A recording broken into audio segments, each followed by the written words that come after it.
La masacre de los albigenses.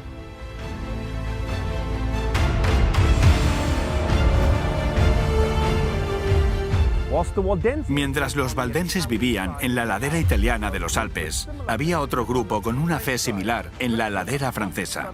Se extendía a través del sur de Francia, desde los Alpes hasta los Pirineos, de este a oeste. Tenían la Biblia en su propio idioma. Eran amantes de la libertad, gente próspera y laboriosa. Se les conocía bajo el nombre de albigenses. Al igual que otros grupos esparcidos alrededor de Europa, se mantuvieron fieles a la palabra de Dios y resistieron los intentos de Roma para subyagarlos. Algunos historiadores afirman que si les hubieran dejado crecer libremente, la reforma hubiera empezado en el siglo XIII y no en el siglo XVI.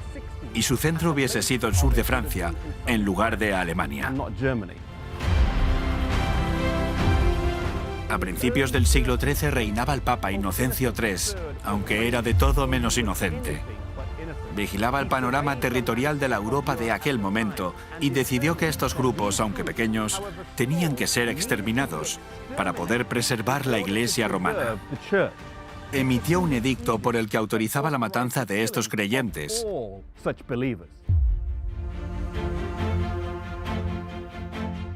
Se lanzó una cruzada que se volvió inmensamente popular entre los guerreros de la Francia septentrional, pues ya no tenían que viajar más a Palestina, ya que aquí, en su propio país, podían alcanzar los mismos beneficios. Se les dijo que matando lavarían sus pecados y se les autorizaba quedarse con las propiedades de los que mataban. Además, cuando murieran, irían directamente al cielo. Todo esto se prometió a su regreso a cambio de 40 días de servicio. Nos podemos imaginar qué clase de personas formaban el ejército que llegaban aquí al sur de Francia. Año tras año, desde el año 1209 hasta el 1229, durante 20 años, esta cruzada en contra de los albigenses fue financiada por el Papa Inocencio III.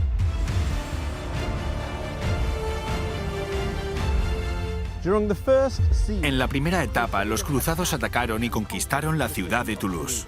Luego se encaminaron hacia el sur.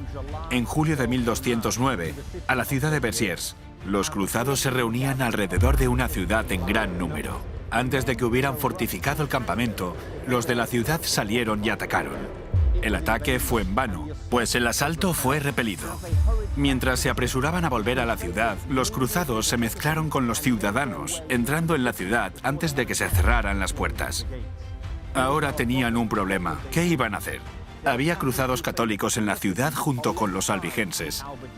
Consultan al legado papal, cuya respuesta fue: matadlos a todos, matadlos a todos. El Señor reconocerá a los suyos.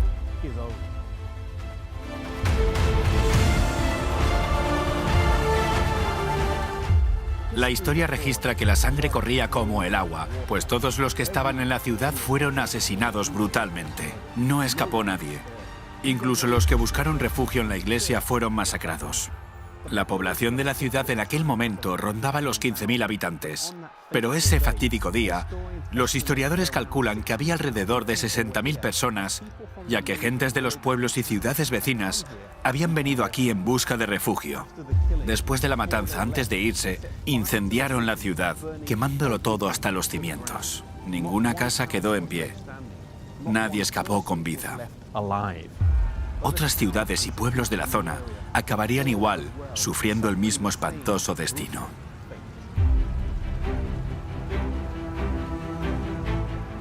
Aunque no eran una raza particular, sino más bien un grupo que compartía la misma fe, la destrucción y la matanza sistemática ha sido comparada, en ciertos círculos, con el genocidio.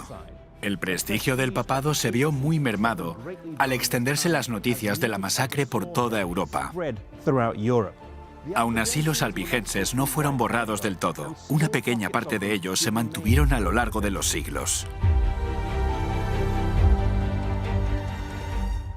Quizá lo más trágico de todo esto es que se predicó la idea de que la salvación divina estaba unida al asesinato. Una combinación peligrosa tanto entonces como hoy en día. No deberíamos permitir jamás que el extremismo religioso nos quite nuestra libertad de adorar. Jamás deberíamos imponer nuestras creencias a otros, ni tampoco permitir que otros nos impongan sus creencias a nosotros. Por más verdad que una idea encierre, nadie tiene el derecho de imponer sus creencias sobre otras personas.